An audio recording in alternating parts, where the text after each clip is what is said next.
Welcome to the Pat Mayo Experience. Today we're doing our weekly mega coronavirus COVID-19 podcast. I mean, no one on the show is a doctor, so it's just us talking through our day-to-day lives, stuff that we're doing, and hopefully trying to kill some time. I have two guests today. One, Davis Mattek, who joined me last week to break this down. That's going to be audio only. I mean, you can watch it on YouTube, but there's going to be no video along with that. It's just going to be a thumbnail that's up the entire time. And then Shaunie Suiza, the producer of Pandemic Times podcast, joins me a little bit later on to share her experience of what's going on in LA right now.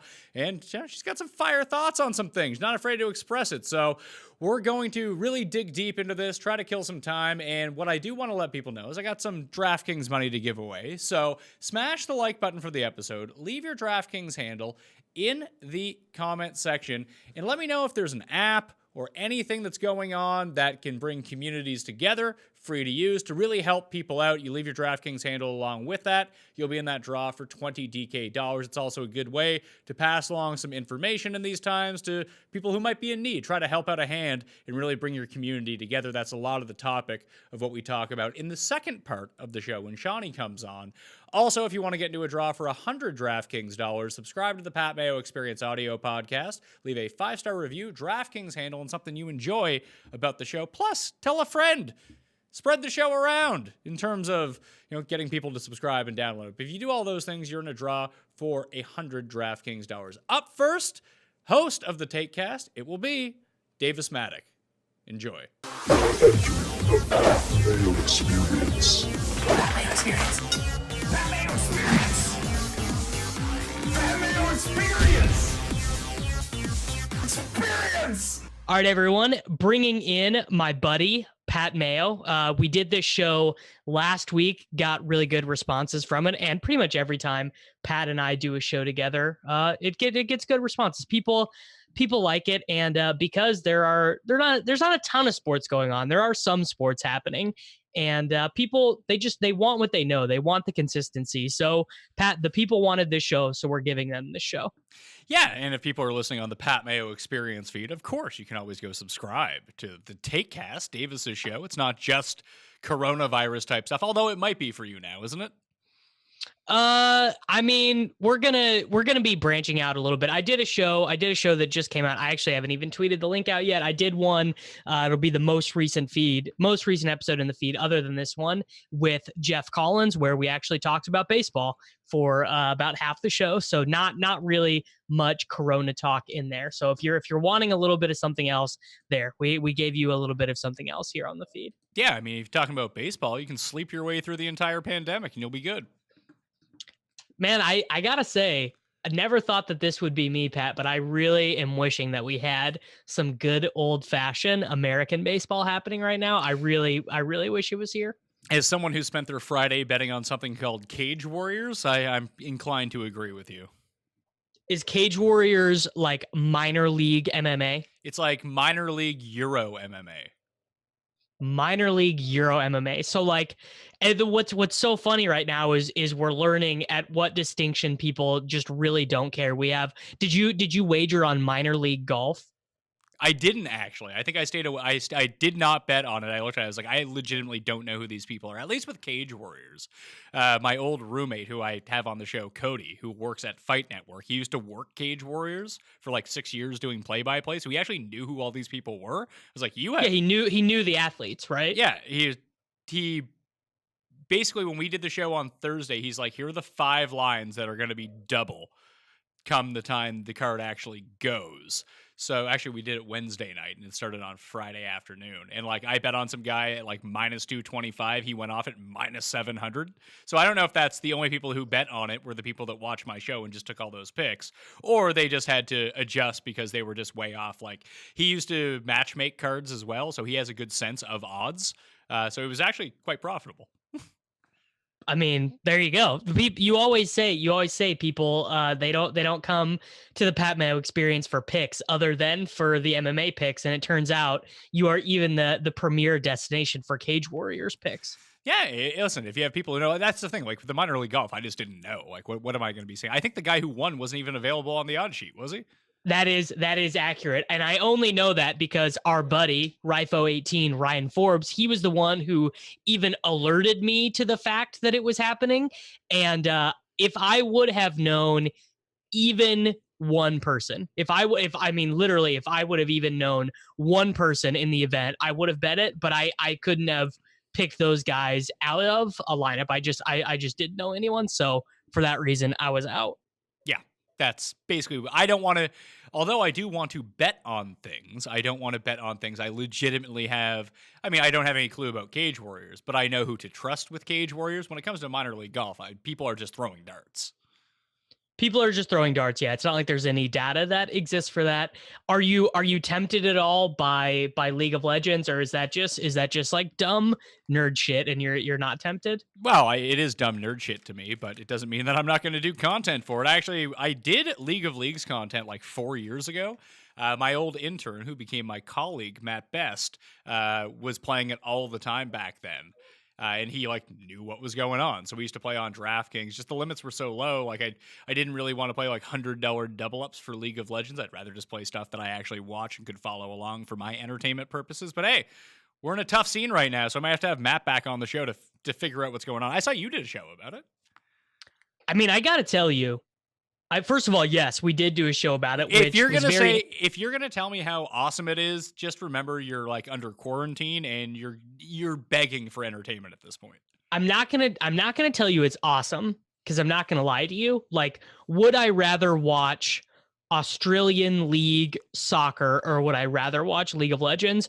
I would rather watch the Australian League soccer, but with what you're saying is accurate. My brain is so starved for competition. It's so starved for, predicting the outcomes of events with fixed odds beforehand and determining what the odds should be. And if the odds are wrong, it's like that first breath of fresh air coming up from being under the water for too long. It is like so we are recording this on Friday, March 20th. I actually watched some of the live stream of the event that took place in the European Championships today, and I will admit I was reasonably entertained.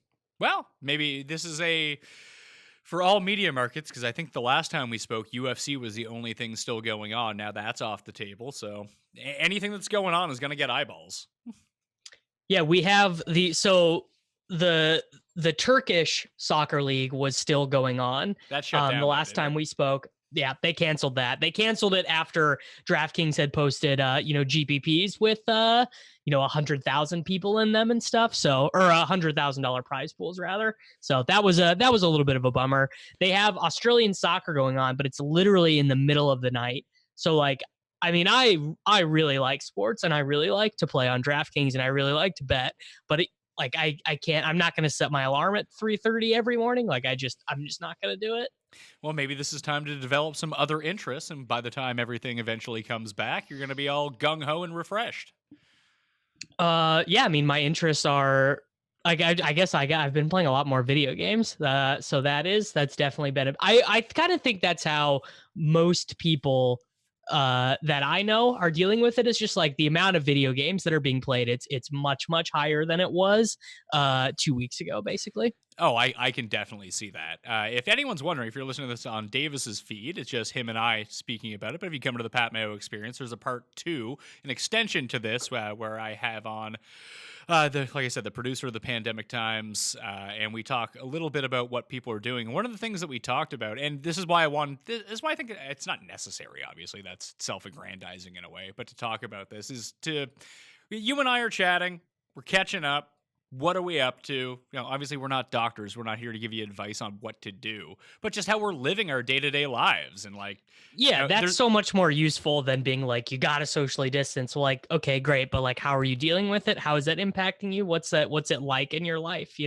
That's more important to me. Yeah, but I did want to talk a little bit. I'm a quixotic person.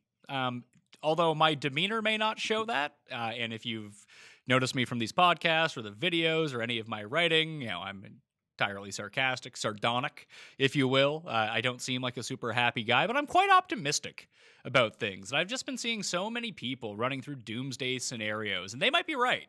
And the way to approach this, at least the way that I'm doing it, is kind of prepare for worst case scenario. And if it turns out better than worst case scenario, hey, that's a bonus.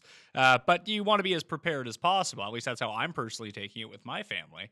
But I do think that there are, I mean, obviously the virus is bad, self-isolation sucks, but I think that there are some good things that will eventually come out of this. It's a lot like during wartime, when you see people band together and, certain industries produce different things. Like every distillery in Toronto right now is switched from making booze to making hand sanitizer, stuff like that. There's going to be a collective community and there's going to be new inventions that are good for society that will come out of this. Yeah, I mean, pretty much most big time innovation comes out of need. Like it doesn't like big innovations in human history are very rarely just like guys in labs thinking about something. It's looking at a problem and then figuring out how to solve it. So, it would not surprise me if we see one of the things that I think that could happen is we will see a big increase either in the usefulness and the power of 3D printers, or we just see them far more widespread and they become a little bit cheaper because 3D printing is the best and easiest way to make the masks that everyone needs, these N95 masks. It seems like the best way to get those for doctors and nurses is going to be through 3D printing them, as opposed to, just really ramping up the production in some of these facilities, because that requires workers, that requires people to be in there, that requires a supply chain, whereas 3D printing just takes out a lot of those steps. Well, I think everyone's familiar with the story now, but in Italy, they were able to recreate the valves that people needed for ventilators once they ran out because of 3D printing. And then the company that owns it sued the 3D printing people. That's outrageous. So we are going to get a lot of that, right? So every time there's tragedy, there's always going to be the corporations trying to profit off of said tragedy. So we're going to get a ton of that too.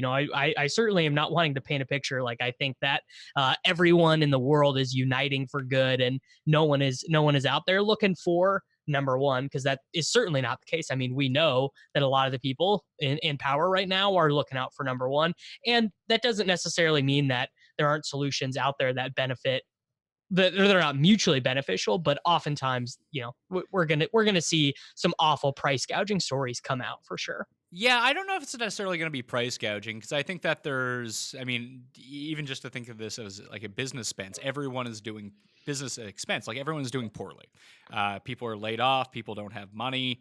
People have no work right now. People are staying inside their homes. Corporations are losing a ton of money as well. That if you're a corporation and you can do some goodwill through these times, whether it be, like I said, whether it be you're a brewery and you set up hand sanitization or whatever the company, like I saw like Elon Musk going back and forth that maybe the Tesla factories can, because they're efficient, they can produce what people need right now.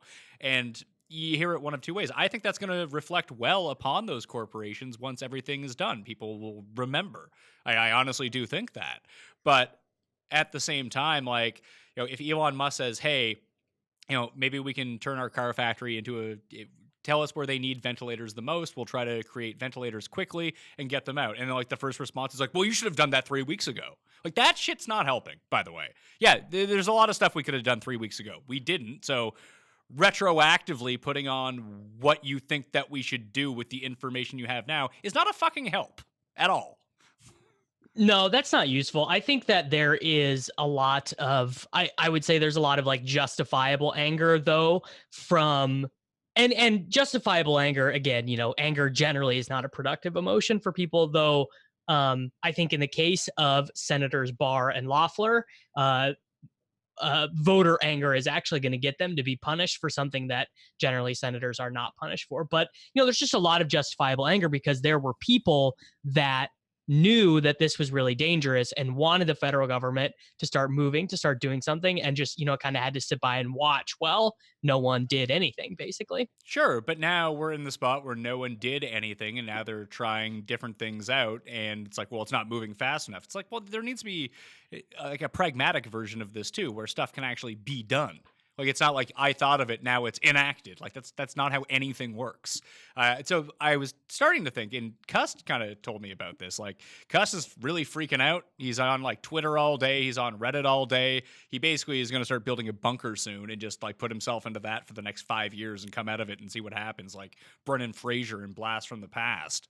But I think that just staying off social media, even if it's like most of the day, is just what you need to retain your sanity at this point. I mean, yeah, like it's such a double-edged sword. Would I have known to get prepared for this early? Would I have, got supplies, got a ton of toilet paper, got bottled water, got, just like hand soap, like all this stuff? Would I have gotten it all early, been ready, not had to have dealt with crazy stuff at the grocery store without social media? No, but would I be feeling super elevated levels of anxiety, thinking about like not only is the world at risk, but like normal people living their day-to-day lives, Pat, they don't really think about the stock market. They don't really think about the economy in those ways. And that's just something that people on social media, well, at least like gambling social media, like the areas that you and I traffic in, people are thinking about the markets and stuff a lot. So it really is the I mean, there's like a better analogy for this. I'm failing to come up with what the right word it is. I would say that the circles that we run in on social media, and I'm not just talking about like my Twitter feed and your Twitter feed. It's just all the information that's out there that, there's a lot of conflicting stuff. It can create confusion. It creates fear on either side. But like, if you ever talk about like privilege, gambling and DFS Twitter is privileged Twitter. Like, it's people complaining that, like, oh, maybe I'll buy a bunch of stocks with all the money I have laying over. That's not the reality for most people. The reality for most people is they don't have a fucking job right now and they don't know what to do. Yeah, I mean, that is a very weird position. Certainly, like, so. Well, how old were you in 2008 during the housing crisis? What was that like in Canada and for you? How old were you then? I would have been 22, 23, I think. I didn't own a home, and it didn't hit us all that hard up here. Yeah, so in the United States, it hit a ton of people super hard. I'm sure my parents were stressed out every single day, but I was in 2008, I would have been a junior in high school, so I would have been like 16 or 17, and I remember, trying to understand it, reading all these articles in the newspaper. I mean, like literally, like Twitter did not even exist then, I don't think, or if it did, I don't think I had an account yet. And certainly knowing it was a bad thing, but not really understanding, kind of how the stock market works, how the government relates to the stock market, what these massive bailout packages mean, how they help. And it is a much different experience being an adult who is gonna, like, if certain people play things right during this big, huge economic recession, they're going to set themselves up well for literally the rest of their adult lives. And like, that is a whole secondary pressure to be thinking about as an adult during a recession like this. Yeah.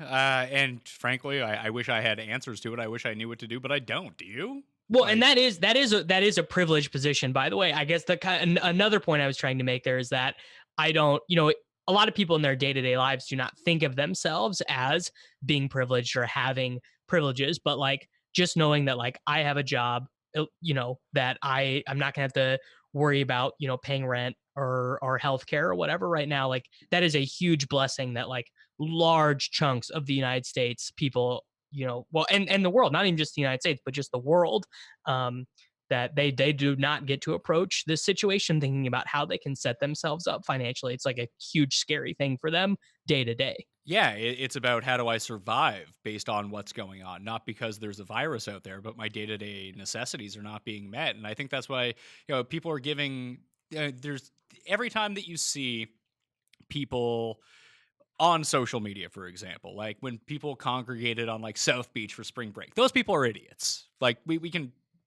clearly say that, but there are people that are going out in their day-to-day lives not self-isolating because they need to go to work, because they got to go to work, and like it's hard to say like, oh no, you need to stay at home. Like you can't be out in public. Like that's what people should be doing for the greater good. But at the same time, if you can't survive by doing that, like I can't begrudge anyone who's going out. Like I wish they wouldn't, but to each their own in this situation. I think that people are, well, it's not, it is politicized in a way, but it's less like left and right, but like class. It's a big classist divide right now. I feel like, being able to have the like idea that you can just stay home and that's fine, you're being taken care of is one thing. But if you're not, like, it's like survival of the fittest. Yeah, I mean, and it is, and it's so scary because it's so dumb because it's not like there aren't the resources there to help these people. And what's been so funny to me, obviously because we always got to talk a little bit about politics on this show, is that you would think that the Democrats they would see a moment to push communal good and some redistribution of wealth, and like literally who the first person in the United States to propose universal basic income was? Trump. It was freaking it was Mitt Romney. Oh, that makes sense. Freaking he's a billionaire. Well, it's just such a great example of the Democratic Party, just this once great institution, just so rudderless, no direction. And now, we have parts of the party that are like, we got to help these people. We got to get it done. We got to do it right now. And then other parts of the Democratic Party are like, no, we got to make sure that we means test and we shouldn't give out checks to people who don't need it or deserve it. And it's just, it completely misses the point. And we're sitting here Friday, March 20th, and Congress they're not going to be in session on the weekend, and just nothing's going to get done again until Monday. And even then, there's no guarantee that things are going to get done. And it's just crazy. There's people who need help right now, and they're not going to get it. Yeah, and I mean, they need help right now, and they're not going to get it. And without passing something right now, it's only going to take more and more time. It's not like they're going to congregate on Monday and be like, oh, yeah, flip on the switch, here we go. Like, this is a giant bureaucracy that has to go through level after level after level to actually get it into the hands of people. Like, at some point, you just have to clamp down and be like, you know what? There are people that are going to get money that probably don't deserve it. But we're better off doing that. But you're just like, think of how much better off you are in the world with 90% of people needing it, getting it, as opposed to making absolutely sure that even one person doesn't. Like, so who cares if 10% of people get a check? Agree. I completely agree. Yeah. It's better off to, you know what? 10% of people are going to rook the system under these circumstances. I mean, they're shitty people, but it's better off that we get the money to the people. Yeah, it's just like, okay, so for example, I don't even know what is going on with Canada in terms of aid, helping people, healthcare, hourly wage workers, like what's going on with them? So basically everyone who has been laid off has been told to go on to employment insurance, which everyone pays into. So that should, I think 500,000 people on Friday actually applied for it, and they're trying to work out the quickest ways to get people their money for that. People that don't qualify, there's a special government funding set up for that. I don't know if it's all been enacted yet or not. Justin Trudeau comes on every day at 1 p.m. Eastern time to address the nation in both English and French. It's really confusing, because like he does the same answer in English than French instead of holding two separate ones. And then does Canada have its own stock market? This is a laughably unknowledgeable question of me, but does it? Yeah, the TSX, the Toronto Stock Exchange. Okay. What do you? I mean, again, people like, I don't know anything, right? Or I know what I say on the show. Like I certainly am not a stock genius, but like, what do you know the difference between the New York Stock Exchange and the Toronto Stock Exchange in terms of like equities and commodities that it has? No. Yeah. Okay. All right. It's people are not coming to the show to learn about these things anyways, but what happens to the Toronto Stock Exchange when Trudeau does these speeches at 11 in the morning? Now let's see. They seem to go up when he comes on air, and then immediately like they rise, it goes up for a bit, then it goes back down. Like, it's not over the past, let's see if I can go past month, how much is it down? So it was at $17,900. Today it is at $11,800. Not great. Not great. So, like, the reason I mention it is that literally every day when Trump comes on, every traded market in the United States dips like at least 1%. It is hilarious. Like it's so funny. Well, it's weird. Like, I don't really know exactly what's going on, especially like he comes on, he addresses us, he tells us what we need to know, takes some questions, kind of thing, and then like the head It is of it is high comedy, by the way. If you're not and you'll only make it in like 10 minutes because it's so bad, but it's when what I am able to watch, it's very funny. He just is a character. who Trump. Trump. Yeah, Oh yeah. it's just like we're the biggest and the best, and the reporter, like, he just is yelling at reporters and Well, when shaking people's hands. It's hilarious. well when he became president, this isn't what he signed up for. He signed up for like good time, like Trump in good times. How badly can it go? Trump in bad times, probably not the guy you want running things. Well, I mean, hey, so that is the point you make is a good one, and it's a point that um I've heard a couple people make, which is just that, like, bad stuff doesn't really happen to Western countries all that often. Doesn't really happen in the United States. Doesn't really happen to Canada all that often. Like, it's like we're pretty isolated. We're pretty comfortable here. Super rich. Obviously, there are huge swaths of the country that are poor, that have a ton of crime, but by and large, we kind of miss out on these tragedies. And we've ran historically, basically we've just ran really well, and we are running really, really poor right now to have basically the worst possible person for the job at the worst possible time. And that's just paying the American tax, I guess. True. How is like I've noticed the biggest thing that I'm really surprised about, which I've noticed, is that so Trudeau is the head of the Liberal Party. He's our prime minister, and the guy that runs the premier of Ontario, so like the governor of Ontario, is basically what is Rob Ford's brother, Doug Ford, who people basically call like Canadian Trump. But the weird thing is, he most of the premiers of the provinces are all conservative at this point. That's generally what happens. If a conservative is the prime minister, most of the provinces elect liberal leaders. Same thing that's happened in the States. If a liberal is prime minister, most of the provinces are conservative. But they're all kind of on the same page. It's like they all had a meeting and was like, here's what we're telling people. We need to kind of have uniformity on this one. Just so people don't have a sense of like, oh, do I listen to this guy or do I listen to this guy? And frankly, I'm shocked. Like, I did not expect that to happen. You didn't expect the split to happen? I didn't expect everyone to be on the same page. I figured there would be a divide, would be a split. Oh, like, well, yeah. Don't listen to the prime minister. You should listen to me. But no, it's like and it seems like they're all just deferring to the health. Like, there's one woman who's running all of like she's like the face, like the head doctor or whatever it is. And she has her own press conference on after Trudeau every single day to tell people what's going on, what they should be expecting, what the latest results are, the update on people testing positive, that kind of thing. And everyone's just kind of listening to the experts. It's blowing my mind. So in the States, I would say that like, as far as this being a big deal, social distancing, quarantine, whatever, I don't see much argument in terms of the political sides. Like, I don't see much bickering back and forth. It's just for whatever reason, and it's probably just because we have so much territory and so many people.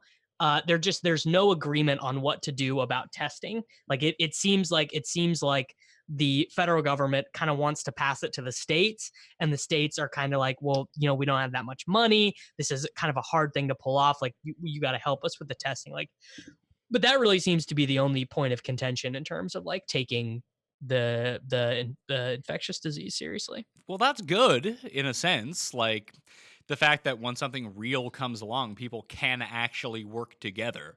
And it leads you to believe that a lot of this other stuff, when people are bickering the other time, may not be as serious as people tend to make every single day. Yeah, that's very true. I don't know. It's just in times of great contention, you do always learn something about the way that your country works, and it is sort of interesting that I saw, I think Naval tweet this, which is that this is the only time in like the internet age, at least, in the modern world, that the entire world is working towards the solution of one problem, which is very interesting to think about. I hadn't really thought of it that way, actually. So that is kind of interesting. Yeah, like every country has this problem. Every country's best and brightest people are trying to solve the problem. Because even I think the richest, most selfish, like horrible billionaire would tell you at the end of the day, you're not going to create any wealth. You're not going to make any money without the labor. Labor is essential to everything. And right now, this disease is preventing labor from occurring. And that's not good. That's not good for anyone. So everyone, the laborers and I forget the Karl Marx would be offended with me. I kind of forget the proper word. I wouldn't worry too much about Karl Marx. Not the bourgeoisie, but even the higher class, like we have the bourgeoisie. Below them, you have the proletariat. Yeah, the proletariat are the workers, right? Yes. And right now, every level of society is unified in. Well, they're all incentivized to find the same solution. Oftentimes, you will find that the different societal classes are going to have different incentives. And right now, literally everyone basically has the same incentive. Yeah, it's a lot like. Did you ever read the original, like the comic Watchmen? No, I've seen the movie obviously, but have never read the comics. Yeah, so basically, in order to prevent like nuclear disasters during the Cold War, they created a fake alien invasion to essentially unite the world because it affected everyone. That's in a weird way an odd metaphor for what's going on, but it's kind of what's happening. Although some countries are working really well with each other, but then you have countries that you just like, do we actually trust anything that's coming out of China? Doesn't seem like we do. I mean, I don't. Do you?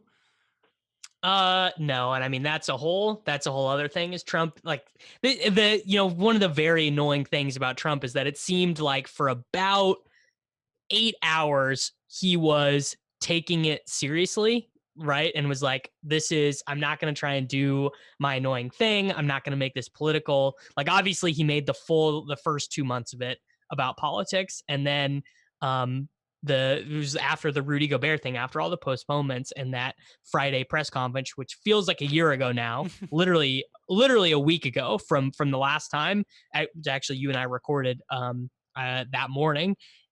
And then he starts in on like the Chinese virus and stuff and just makes it his whole big circus thing, which is just, like, whatever, more power to him. I don't allow myself to be one of the Trump derangement people anymore. Like that guy can't put me on tilt anymore. It is just funny to me kind of at this point. Yeah, well, I'm glad you've moved out of the Trump derangement type person back into the normal world where, yeah, it's stupid and yeah, it's racist, but it's what's going on. There are more pressing issues than that going on at the moment. Yeah, and again, another, if we're a weird thing is that in the middle that we're still dealing with a presidential election. We have elections coming up, this year. What do you think right now the true odds on will elections take place on November 3rd? What do you think the true odds should be, and what do you think they are being offered at? I would say that there is a 98% chance that it happens on the day. That would be my because they will force them to happen. I mean, a lot of the problems that we're seeing in trying to effectively, curb everything that's going on, and this is what I'll get into part 2 in my interview as well, is that there's so much individualism in both the United States and Canada and a lot of these Western countries. Well, I mean, everywhere really. It's not like people. No, not in China. In China, that they will lock you in your house if you have it potentially, and there's nothing you can do about it. That doesn't fly over here. So okay, that's true. But I was more meaning like Italy, Spain, England. Elections mean things. Especially more so in the United States and probably anywhere else. It's in the Constitution that it happens on this day. It's going to happen.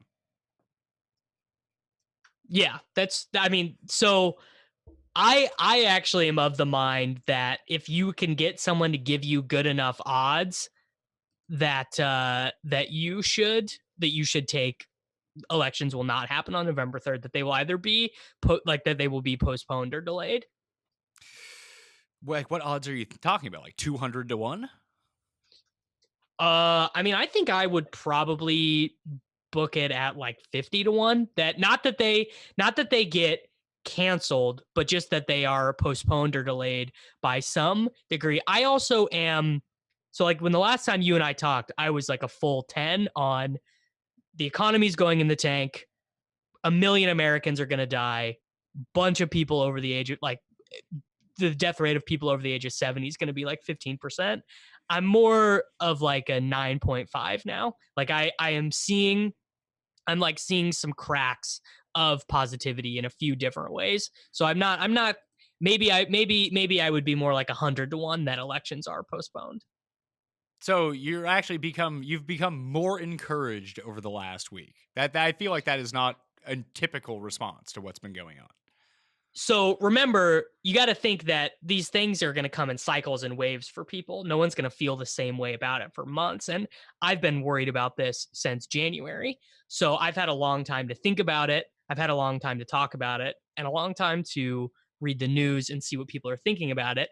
And there was this rumor that started even before any of the quarantining or anything, that this chemical that they studied in France that the president actually mentioned in his press conference on Thursday has some ability and efficacy to treat the disease. And I would try and pronounce it on this show, but it's like chlorine, but not hydrochloroquine or something like that. And the other thing is, and this is, I've not heard anyone bring up this point. Not that I've really gone out and sought that much coronavirus coverage because I'm not trying to spin myself out, but the United States is just really big.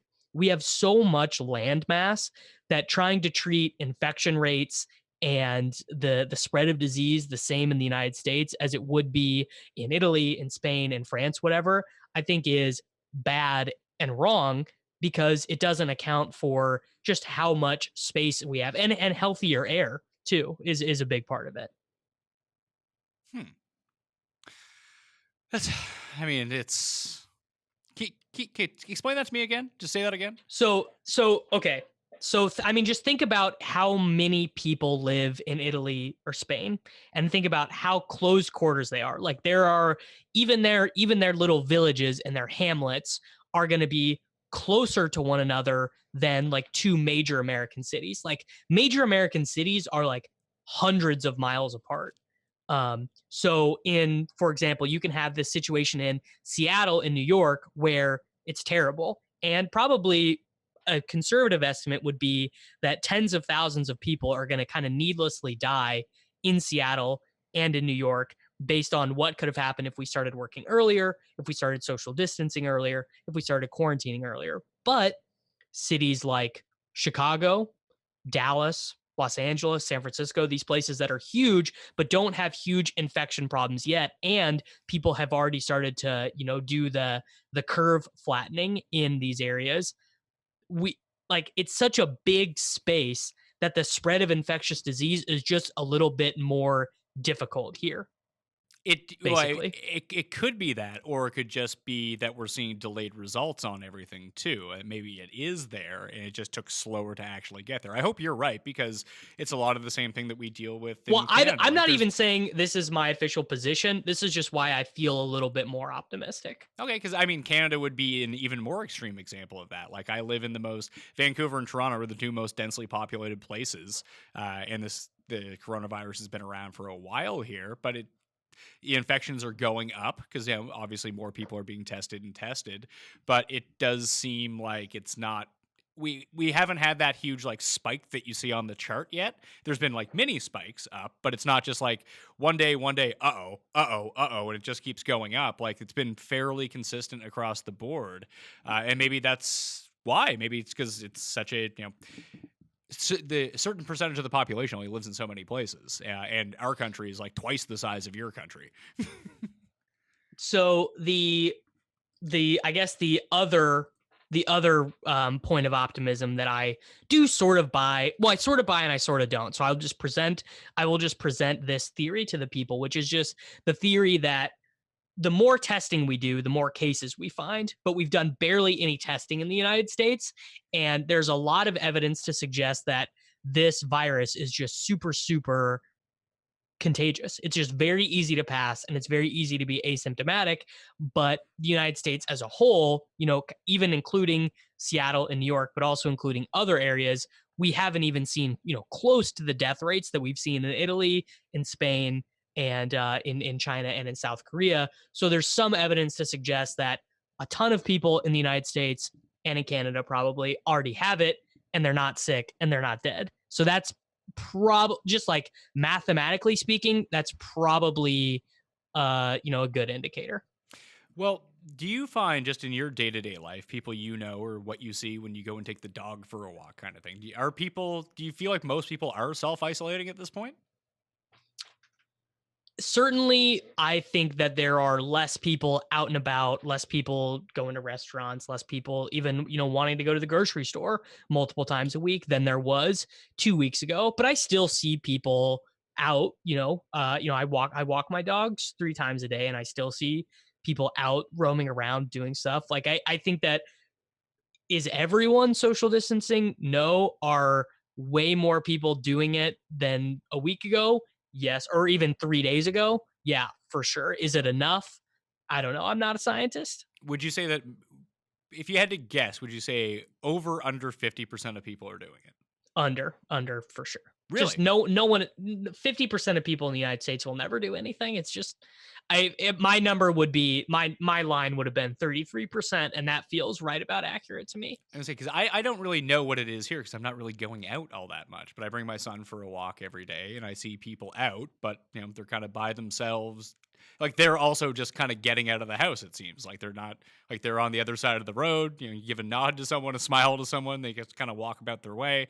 If I go to the grocery store, like, I know that there are places where, like, the supermarkets are just out of control crazy, but if I ran up to the grocery store yesterday at the top of my street, like, there was a few people in there, but not a ton. Yeah, so I have not left the house for anything other than to walk my dog since last Thursday. So my last experience was, I went to the grocery store last Thursday, and it was busy. It was not, well, okay, so actually I went to Walmart first Ooh. because I was like, I can get some more bulk supplies here. And literally I walked in and I was like, this is not happening. Like, nothing's here. This is crazy. And I left. And I just went to my local grocery store, which is right down the road from my house, and got, kind of all the supplies and everything I thought that we would need over the next 2 weeks. And it was busy, but not too wild. And that was the last time. So that would have been on March 12th. That was the last time I left the house or did anything other That's than great. walk the dogs. That's nuts. Yeah, I've been trying to, like when I go out and walk, I usually go around and walk for like an hour. Like, it's like, stick to the side streets away from, because I do see same. people. I do see people kind of out and about, like in clusters. There are people just not taking it seriously at all. But there's nowhere you can really go anymore. I mean, I live in the burbs, so like I can go theoretically, like if I went, like when I go walk at lunchtime, I'll see other people, but like if I go walk at 6:37 with the dogs, like, but after dinner or whatever, I might be able to walk for 45 minutes and not see anybody, like literally see no people. So, but normally, if you were to go do that, would you see people? Yeah, you'd probably see, like I see less people are walking their dogs less. I see like kids. I guess I haven't seen, like no kids outside playing or anything. Maybe that's different. Maybe I would have seen more kids like out running around, and the weather's been kind of crappy too. So maybe that has something to do with it.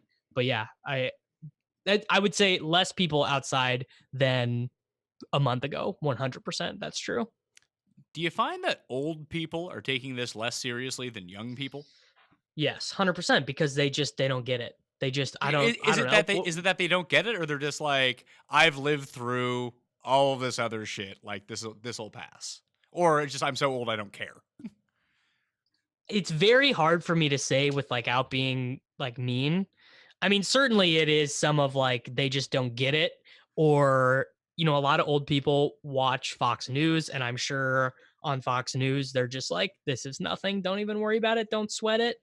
And like all of my grandparents are still alive, and they are all taking it seriously. Like, they are all quarantining, staying inside, like, because they know it's really dangerous for older people. But I mean, I've heard some of like the Daily Rota subscribers, like I try to talk to my parents and they were like, nope, we're going to go have our bridge club or whatever. I don't even know what old people do, but like that they're not willing to interrupt their lives, which I mean seems crazy to me, but also maybe there is just something to what you just said, which is that when you're a little bit older, maybe you have more tolerance for risk just because you're like, well, what's the downside, right? Like Yeah. why do I Well, want to live my life scared at 75, you know? yeah, if I'm 80 and who knows how long this stuff is going to last for, that, well, if let's say, you project you have 5 years left, being optimistic. Do I want to spend one of them not leaving my house? And be like, fuck that. I'd rather go live my life now and die next year.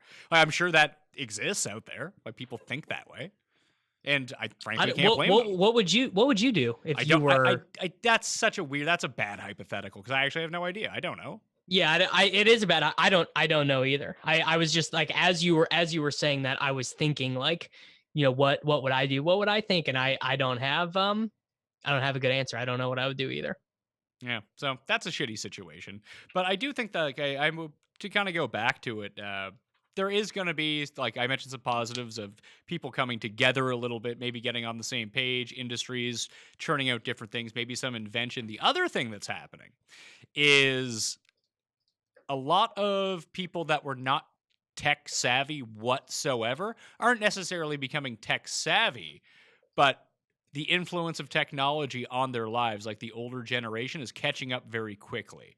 So, old people are learning how to use Uber Eats or Fedora because they actually can't go out and go get the stuff anymore. That when all of this ends, you're going to see like even things like at my wife's work, like she's working from home now, and they did their first ever video conference. Like she's a lawyer, like their law firm is now doing video conferencing because it's run by a bunch of old people, and they're like, "Oh, this is super easy. I don't need to leave my house." That you're going to see a lot more of that in the future once things return to normal, I think.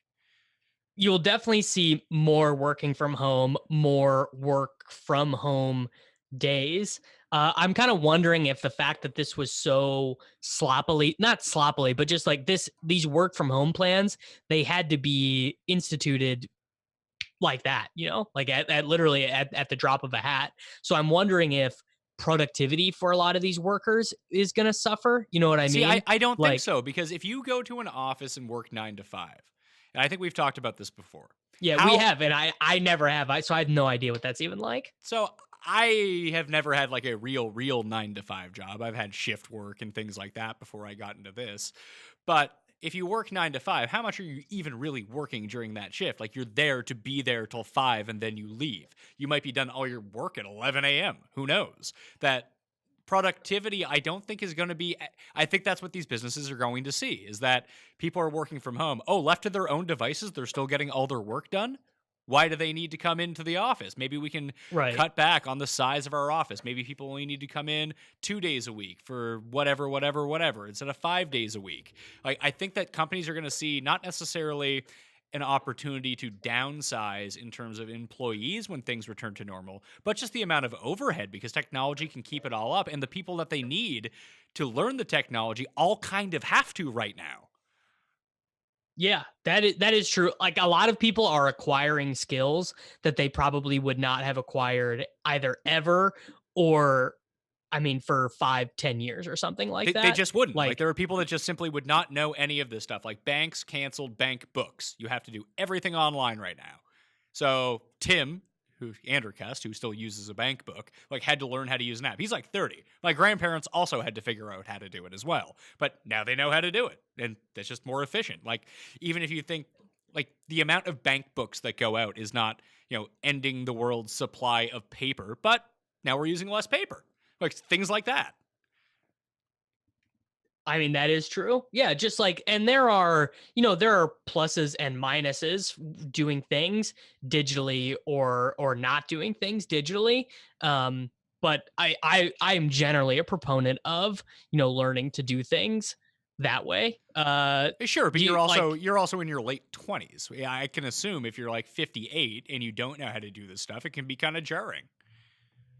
super jarring. And I'm wondering how many people are like resisting. Like I'm wondering if there are people who are like mad that they have to work from home or like mad that they have to download this app or mad that they have to conference call with their boss or something.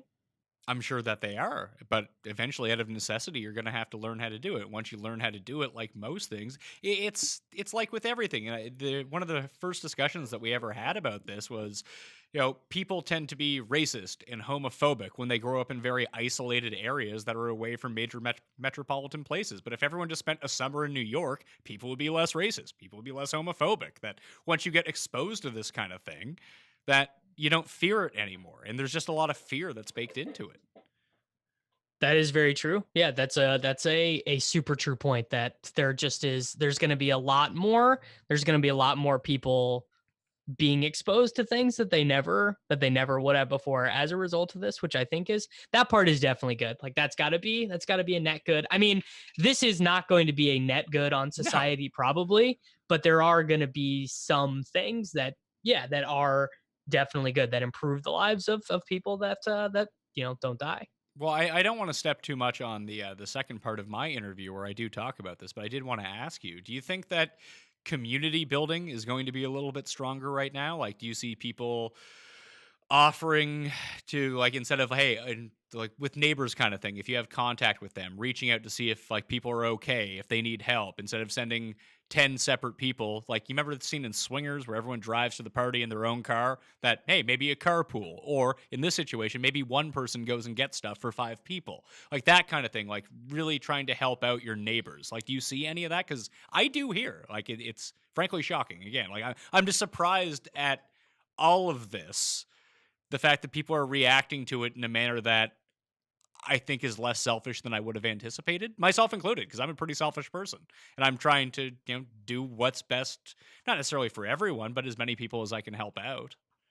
Yeah. So like that's not been like a ton of my personal experience, because I don't really know my neighbors, and I don't have any like elderly neighbors to my knowledge. But like if like I would say I'm probably kind of like that in you, in that sense of like, I'm not trying to go out of my way to help people all the time. Not that I'm like selfish, but just maybe I'm not like a selfless person. But I certainly, in this situation, I would be willing to, go to the grocery store, or like if someone knocked on my door and like they were like out of milk or what, like I would be more willing in this circumstance to like reach out and to help someone than on just like an average day, for sure. Well, it's weird. Like, if a stranger came to your door now, even though the fact that everyone is self-quarantining and that they might possess the virus or whatever, you think that there would be a fear, but the natural human reaction is to help that person out in a time like this, where if everything was normal and a random person came to your door being like, hey, I need some help, you'd be like, fuck off. I mean, I probably wouldn't say fuck off, but I probably there's an actual danger to like getting close to people right now, or at least there's a potential danger of that. But now, as a community, we see less of a danger in helping people out or doing something for someone else. Where if it was just normal day-to-day lives, you'd be like, why can't you just do that yourself? That's really strange. That is 100%. That is true. Yeah. Like the average person would be more willing to do something selfless right now than in a global pandemic. That is for sure true. How many email lists have you unsubscribed to? I didn't realize I was on so many email lists. So why many. does everyone why do I care about, like, is it because I think it's going to really work against some of these companies that I'm now off their mailing list, because I forget if I told you this. Maybe we talked about this last week. I feel like I'm having the same discussions. Both, I'm trying to isolate the stuff that I talk about on the show with the stuff that I'm talking about with people in day-to-day lives. It's a lot of similar. There's one thing people want to talk about right now, and it's this, and like how you getting through everything. The NFL was a nice diversion for a sec, but like I didn't need to know what my fireplace company thought about COVID-19. I really didn't. Was that the worst place that you got? Not the worst, but just like the funniest, randomest place that you got one from? I don't know. It was one of the first ones, though. Like, they were on top of it. I was like, weird. Like, that you can barely get to my house when I call you during good times, but you're on top of the coronavirus pandemic. The one that I got where I was just like, this is stupid. Like, I don't need this email. Was this pita restaurant where I went to college. So I haven't lived there in 6 years, and they somehow had my email. I've never gotten an email from them before. I got an email from Pita Pit, about how they're handling the COVID-19 situation. I was just like, this is literally the stupidest email. I mean, I've gotten a lot of dumb emails, and this is the dumbest email I've ever gotten. The other thing that before we get out of here, the one thing I did want to talk to you about, because I mean, my wife is a very anxious person. I know you're a pretty anxious person too. I'm not in the slightest. Like I'm fairly optimistic. I always think nothing bad is going to ever happen to me. But now that this is around, like anything that's wrong with me, like I woke up with a sore throat the other day. I was like, oh my God, like I got You're it. dying.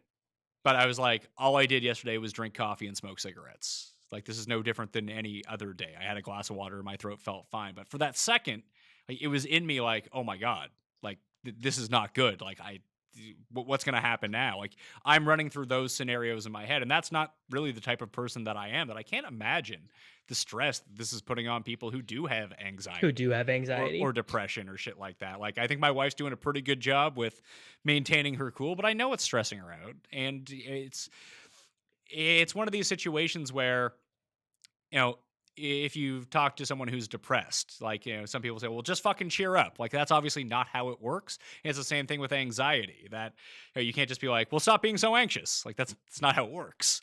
So it's hard to try to quell some of the anxiety without sounding like patronizing or saying something stupid at the same time. Just, I feel bad. I wish I knew how to, you know, handle it a little bit better.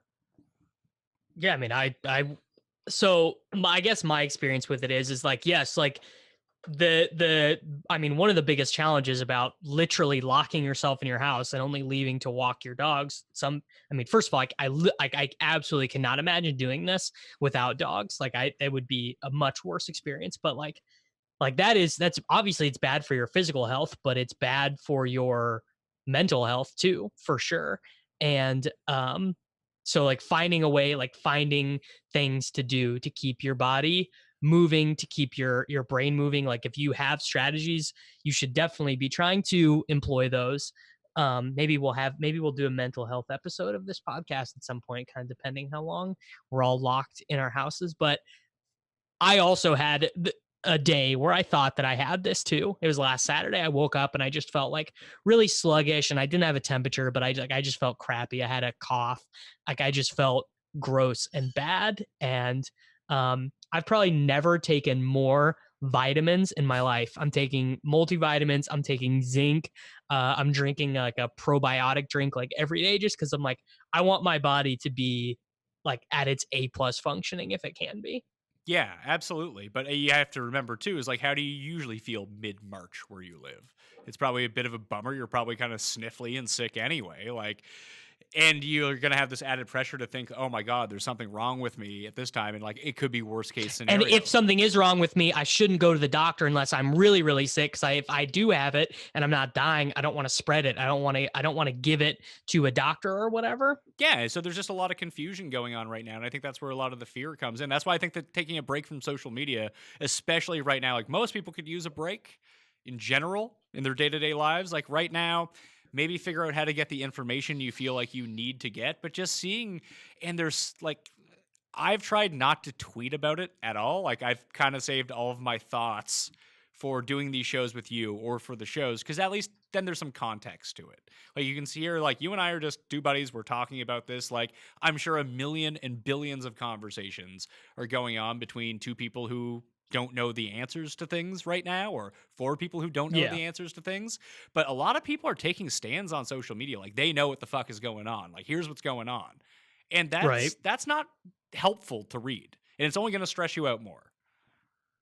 Yeah, it's not helpful to read. And it's like, that's probably like a good thing in general to know, is that like everything mostly happens in probabilities. So like the more you think about things in probabilities and the more you think about cause and effect and potential solutions, like all of that is going to be more useful and more helpful than just like this is the end, this is the apocalypse. Like that for sure does not help anybody. And even something like social distancing and self-isolation. I mean, I have no idea if that's actually going to work. It might not, but it seems like a good idea. Probability says this is how we curb this, at least for the moment. It's the best solution that we have. So this is what we're doing. You know what I mean? Yeah, best solution that we have. It makes intuitive sense. People who know math, people who know infectious disease better than I do say that it's going to work, say that it's going to help. So I buy it. I'm in on all of it. Like and great. But what do I got to do? I got to sit in my house and I got to watch Netflix. I got to try and read books. That's fine by me. Yeah, let's end with this. I released an exercise show on my feed with a personal trainer, like I mentioned. I think it's important for people to be exercising. And I mean, Totally. I'm just talking about this from my perspective that I feel healthier mentally. I feel more clear. I have more energy and everything. Even if I'm doing like half an hour I've tried to work out every single day. Like I have a few weights at my house so I can lift for a little bit. So I'm not like losing strength. Like I'm not trying to get gains and I'm not trying to get a six pack or anything at this point. Like I'm just trying to stay relatively active just so I feel better. Because that's going to be a part of this too, is that people are going to be sitting around doing nothing. Even if the people don't exercise to begin with, even if you're listening to this right now and you just go to the office every day, which means walking out to your car, getting out of your car, walking into your office, walking around at the office and going home. Like you're a pretty sedentary person to begin with, but at least you had that going for you. Now you're just physically like not getting up off the couch. Like don't turn into the people from Wall-E. You're going to feel better if you just, whether it's a few cardio moves, just get up and try to move a little bit. Even if it is like the half hour of walking, whatever it is, I guarantee you will feel better if you start to do some of these things. Yeah, you'll feel better. And I mean, pretty much like every like actual doctor, like what's the word, I'm physician and psychologist, psychiatrist, whatever, they'll tell you if you're feeling bad, you're feeling down, you're feeling anxious, like the first thing you should do is some sort of physical exercise. Like that is generally quick cut like solution to finding ways to make your brain feel better. I would completely agree with that. Like I know that like when I went from being pretty like isolated myself just from an exercise perspective to exercising full time and just trying to do something every day, like I physically felt better, like you said, and like mentally I feel sharper all the time. And I don't get like, for the first day I didn't do anything. And usually, like, if I take 2 or 3 days off from the gym, by day 3, like, I feel weak. Like, my body doesn't feel right. Now, that's just an effect from working out all the time and being in a routine. But just physically getting back into it, like, your energy level rises. Then you don't have these feelings of, hey, like, some people right now are sitting at home thinking they have it just because they're not moving at all. Like, they're not actually sick, but they feel shitty because they're not moving. Yeah, I mean that was like a specific CDC thing when they did their big like coronavirus pamphlet. One of the things they said is that people with healthy immune systems are just they're going to be able to fight it off if they get it. They're going to be less likely to spread it because their body is going to kill it off. And sleep, vitamins, good nutrition, but also a big part of what their thing was try and find a way to get exercise, because exercise is going to keep your body making all the stuff that it needs to make to be healthy and balanced. Well, I think we've hit the cap on what I can talk about today. Do you have anything else? I mean, I could literally talk about this stuff for hours, but I think that the people have gotten enough of what they came here for. All right, well, part 2 of my show is up next. If you want to continue listening to coronavirus talk, maybe you don't. Maybe you want to take a break from it. I don't know. What do you think?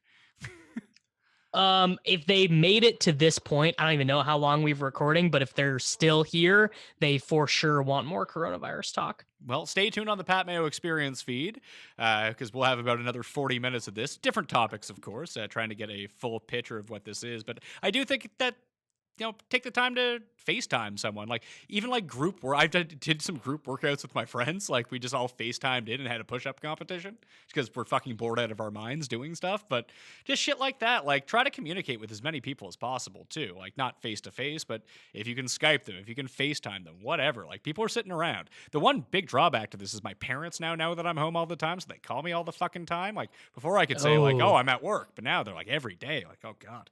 And I hope that they're okay, but like I don't need to be talking to my daddy. He literally has nothing to talk about. Well, I mean, I'm going to send some prayers up for you. That's not a scene anyone wants. Yeah, thoughts and prayers for Pat on that one. Thoughts, T's and P's for Pat Mayo. All right, dude. Thank you. All right, everyone. Thanks for listening. If you're listening to this on the TakeCast feed, go and subscribe to Pat's show. And Pat, of course, thanks for joining me and coming on, buddy. Always. Experience! Digging in a little bit more to the different type of media that has popped up around the pandemic going around. So whether you're calling it COVID-19, whether you're calling it coronavirus, whatever is like SEO viable at this point, that's something we're probably going to get into here.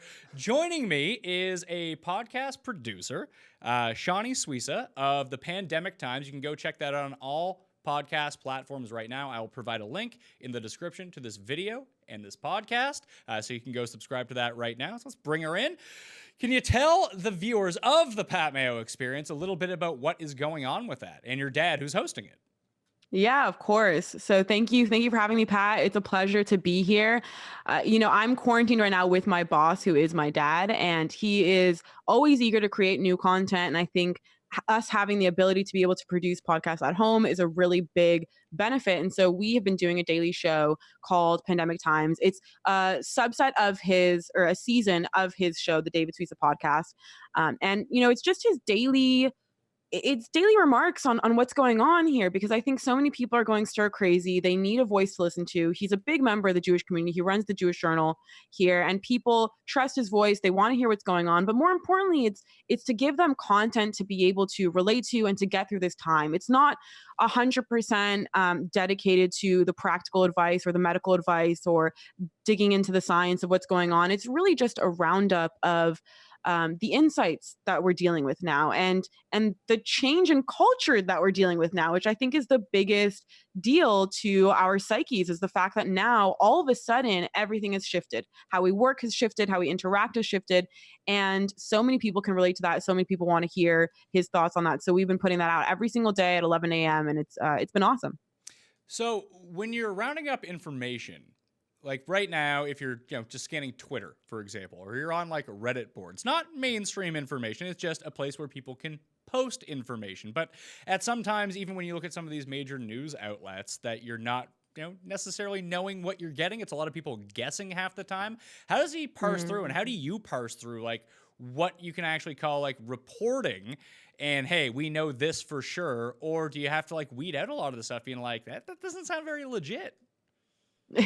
That's actually a great question. So yesterday's episode, was it yesterday? It might have been 2 days ago. There was a segment that he had put in there that I actually decided as the producer to cut out, which was medical advice from the BBC. And a lot of it contradicted what I had heard on the Joe Rogan podcast with that expert who came on and talked about the myths and the things that were going on that the news, like you're saying, is putting out there, and we're sort of unsure what's true and what's not true. And so when he started reading out these bits, I was just like, we can't do this. We don't have a PhD in infectious disease. We're not epidemiologists. We are not the experts on this topic. And I think spreading false information is one of the worst things we can do, especially when it comes to something so serious as coronavirus and what's happening right now, and things that people can contract. So I've been pretty strict about that with what we put out there. But for the most part, what we're putting out there are, poems about things that are happening now, maybe Jewish insights from a rabbi and what he thinks, this means. Like today, we had a really cool discussion and bit about the fact that now everybody's going to be able to keep Shabbat, the Sabbath, which the Jewish Sabbath is essentially from Friday night to Saturday night. Nobody drives, nobody does this, and it's great for the environment. And now worldwide, we're having to do this. And so the benefit of that is, no pollution, no driving, everyone's staying with their families. And there's big benefits to that. So we talk about that kind of stuff more. And, we also talk about what's happening locally in LA. There's a lot going on in this city that I think other cities can relate to as well. The grocery stores being jam-packed. And then we go into the practical stuff that we know for sure is true, right? Wash your hands, which masks work and which ones don't. There's so much out there that you can find out for sure, but we do stay away from the myths, which people really need to be careful about that. There's a big myth that I want to dispel, which is the fact that you cannot get coronavirus from your pets. So people need to stop dropping off their pets at the shelter and abandoning them because they think they can get coronavirus from them. It's a big problem here right now in SoCal, and it's been driving me crazy. It's going to be one of these things where people, always a certain segment of the population, like you've seen behavior adjust itself and people are adapting, but it's not everybody. There are still people out there doing different things. So if people can use a pandemic as an excuse to get rid of a dog they don't want, they're just going to get rid of a dog they don't want. What's anyone going to do about it right now? Because there are, whether it's the police, whether it's medics, attention is so focused on one thing and one thing in particular that there's going to be a certain segment of the population that thinks they can get away with everything. And right now they kind of can. Well, I actually just did an Instagram live. When I was doing my makeup, I went live since that seems to be my only form of socializing these days. And one of my friends was tuning in, and she's a bounty hunter in Seattle. And she said that homicide rates have been increasing rapidly throughout this time because what's happening is they're letting people who have been arrested for homicide just go free, because they don't want to bring people into the jails. They don't know what to do right now. There's so much going on that literally murderers are being let off without any sort of fine or warning or anything. I mean, they're literally just being let off. And so one of the reasons why they're being told to stay inside is because the murder rates are increasing, which is just a crazy concept to me. Yeah, and there's also, like, I noticed it because, I mean, obviously I'm in Canada, you're in the US, so things are just a little bit different, I think, with how a lot of this is going on. Like, there are certain elements to this that I didn't even think about, because if it doesn't affect my day-to-day life, extrapolating on how other people are dealing with it in some of the different situations, they don't occur to you. And I don't think that I'm alone in thinking that way, because right now, when you're on self-isolation or you're in with your family, but things like they're opening up new shelters right now across the country, and a lot of money is being poured into, because everyone has to self-isolate, that some people are stuck in like domestic abuse situations where there needs to be money put towards that. And like, in my house, that's not something that we think about, but now that I've kind of heard it, I was like, that makes a whole lot of sense. And there's different reaction to a lot of it. Like, employment insurance is going to be one thing, what you can collect. I know down in the US, they're talking about giving people a certain amount of money every month so they can move forward. Banks are putting mortgages on hold and just different types of things, but no one prepared for this. Maybe people should have prepared for this. Well, the government should have prepared for this, but absolutely should have. But they didn't. So now that we're like day 5, day 6 into this, it's really weird that policies are being put in place, help is being offered, people are coming up with ideas, but a lot of like the visceral reaction and the selfish reaction is to, well, that's great and everything, but what about me? Like, some of the stuff's got to take time, doesn't it?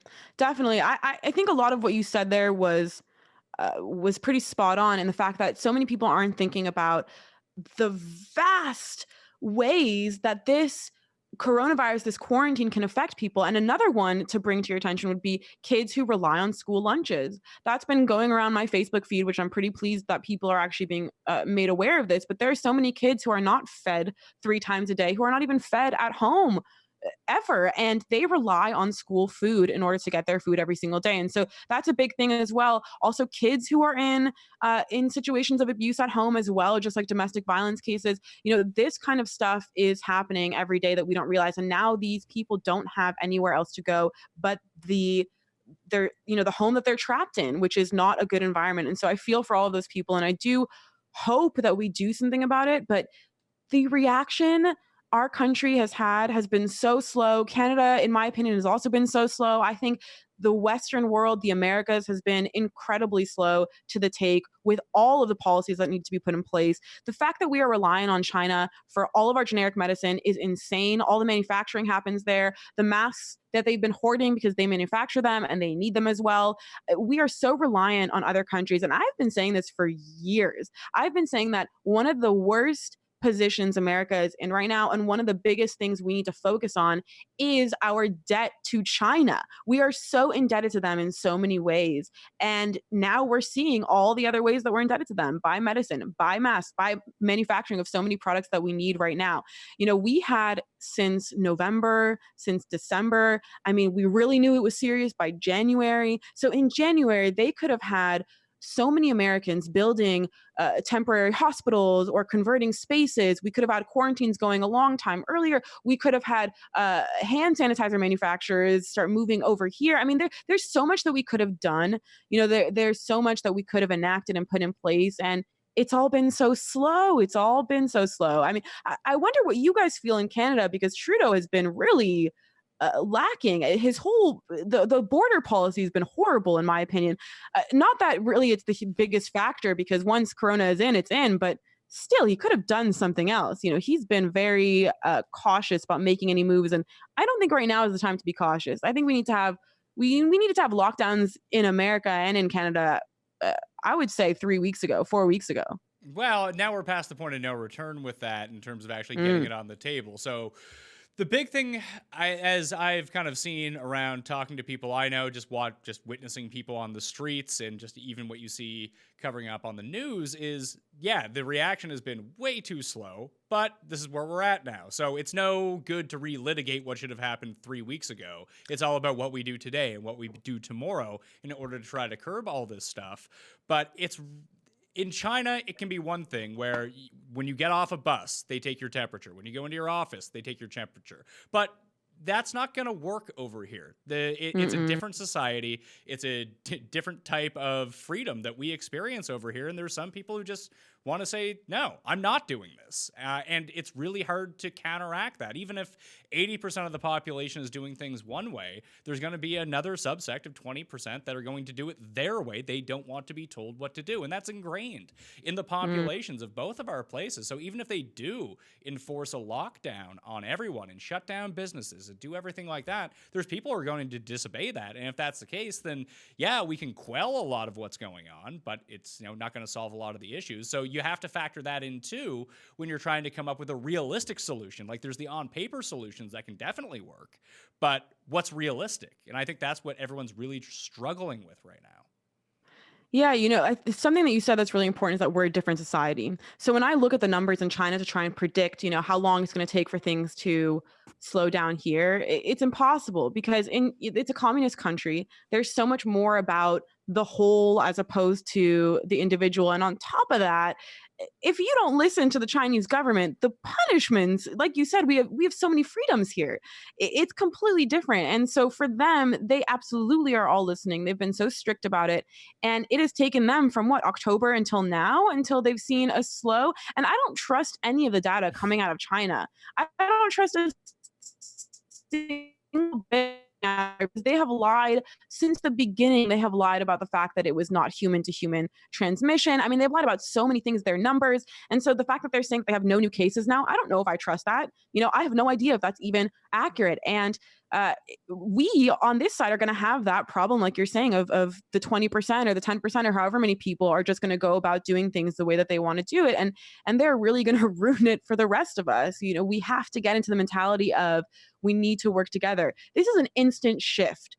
There's a great book, the 7 habits of highly successful people. I believe it's 7. It could be 15. I might be wrong, but it's a phenomenal book. And the one thing that he talks about that always really stuck with me is the fact that if you want to make a change in your life, you need to have a paradigm shift. You need to have a shift in how you see things. And right now, what's happening across the board in both Canada and America is that we are having to completely shift how we view our roles in society.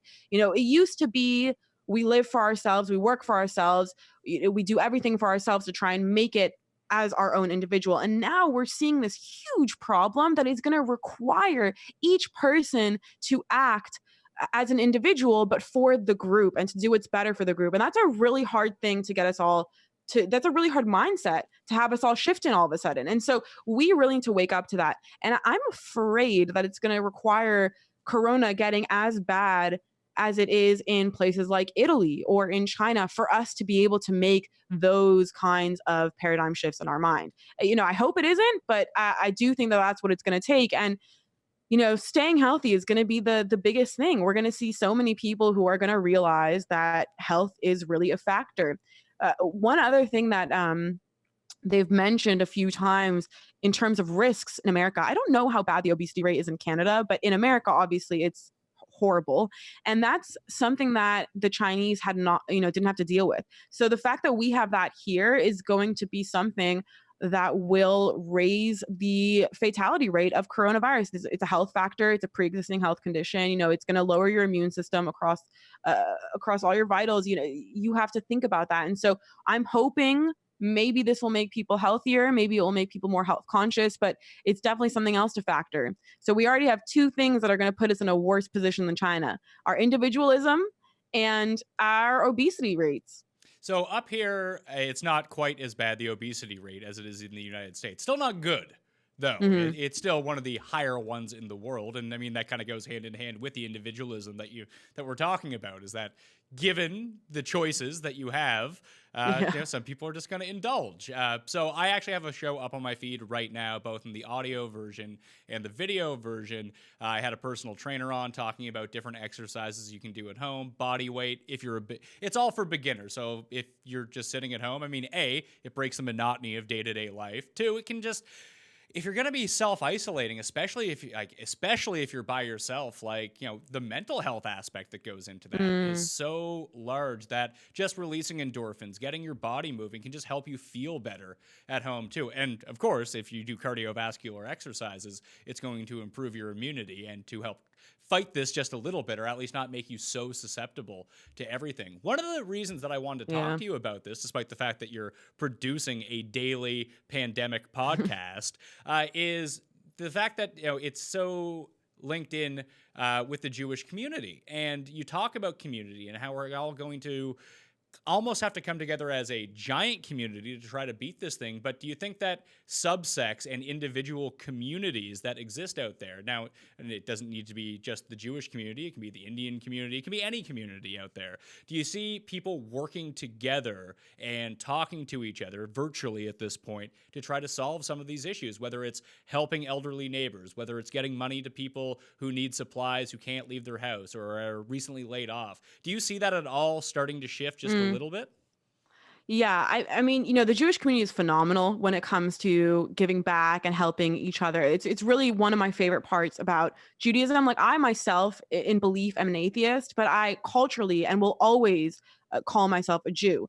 And I love the culture. I love what we do as a community, and we've seen that a ton, and we've seen that in the past as well. But I do see the Jewish community as reacting faster than the rest of Los Angeles. Most of the Jews in LA, at least most of the families in my neighborhood, were self-isolating for at least, a week now. At this, I guess, we're Friday? Yeah, it's been about a week since we all started self-isolating, maybe even a bit more. And LA only went into lockdown as of today. So we were more aware that we really had to work together in that kind of way. I do think that there's other communities that have been trying as well. The challenge community is also a community online, and a lot of my friends on there have been keeping up with everything that's happening with Corona. What do we need to do? And trying to advise everyone what they can do and what their role needs to be. And so I do think the subsects, like you're talking about, are better at working for the group than they are for the individual, like most others. But if we could all come together in that same way, then there's definitely a lot of potential. And LA, it's like this city didn't even realize what was going on until last week, really. It's almost as if one day they just all woke up and were aware that they had to start getting groceries or that they had to do anything to act in regards to Corona.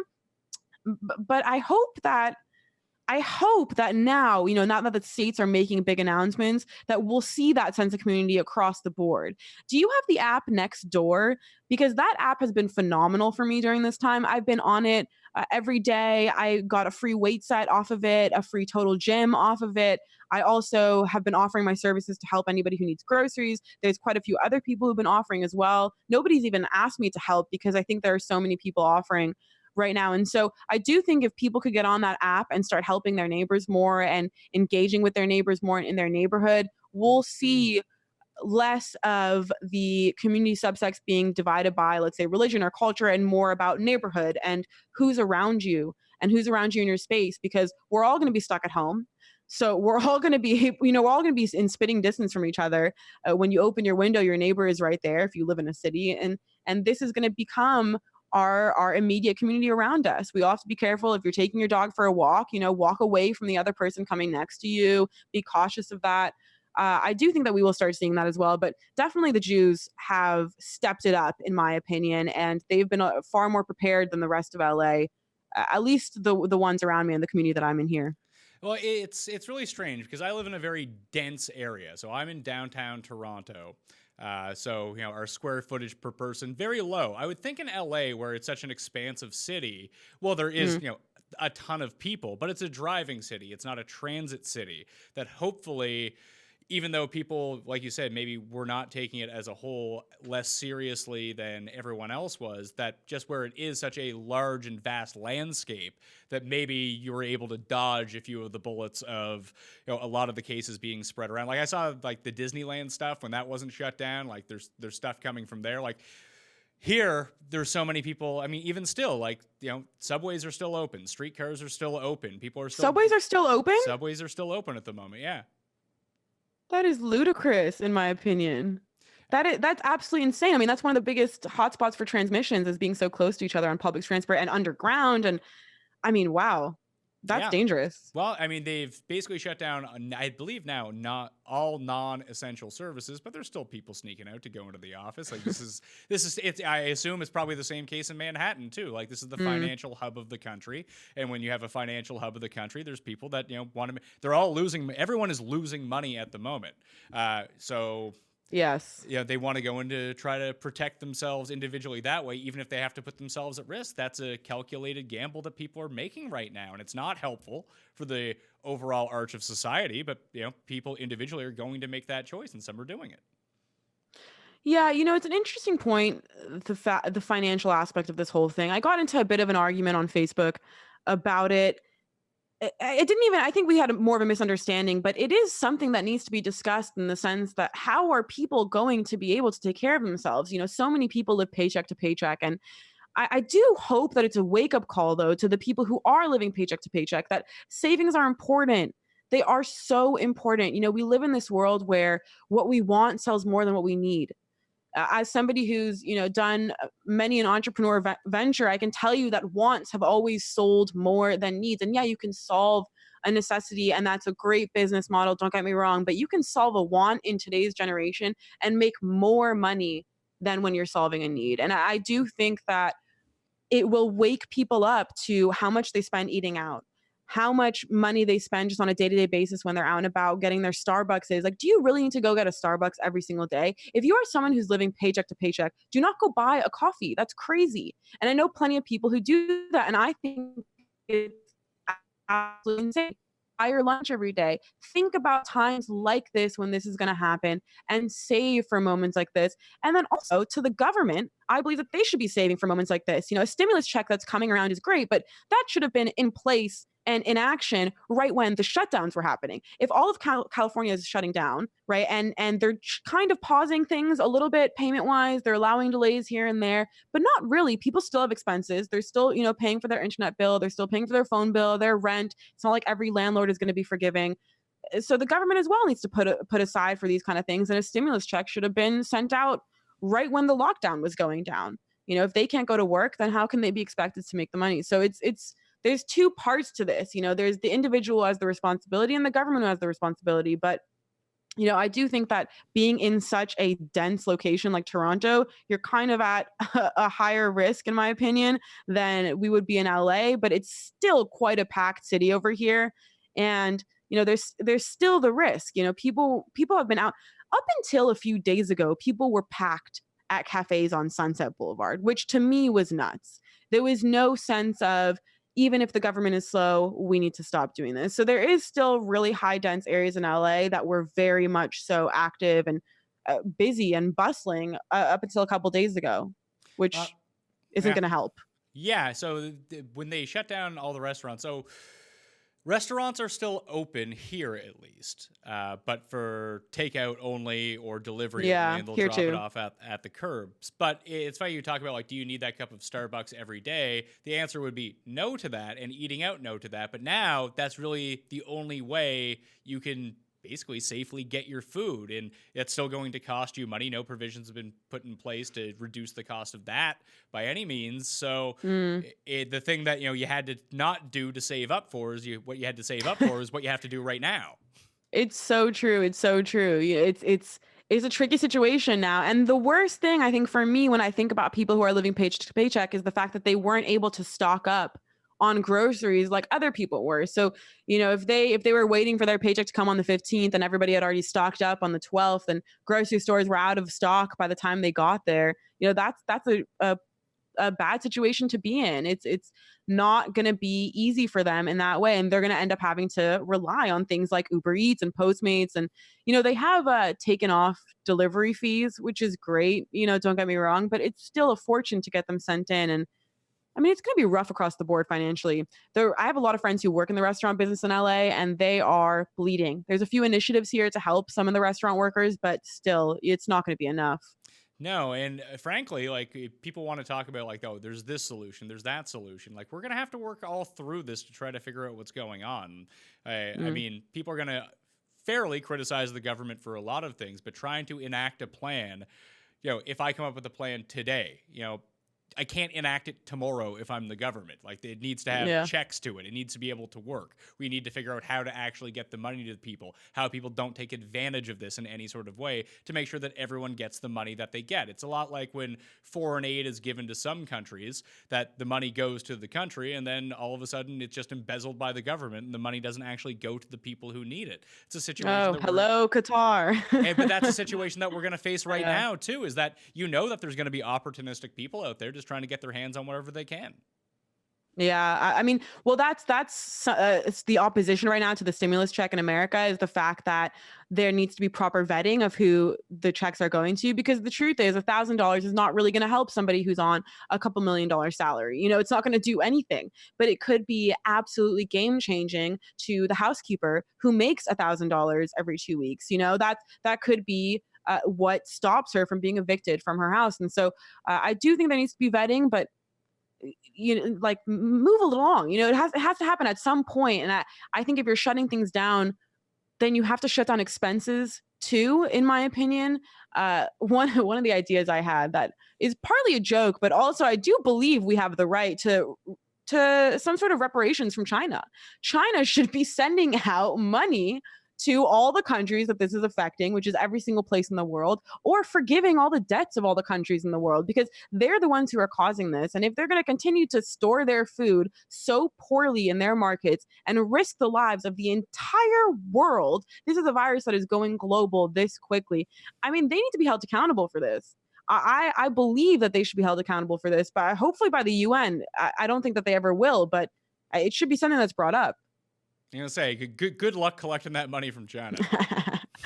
We'll probably get our heads chopped off before we even get a dime of it. But still, there has to be some sort of checks and balances to the global markets of the world. And, I'm a vegan myself. I'm not like this huge vegan that goes around preaching it all over. But I do think when these kind of things come up, we start to see how important it is to just stay away from meats. And if anything, to eat meats that are properly stored and properly manufactured and handled.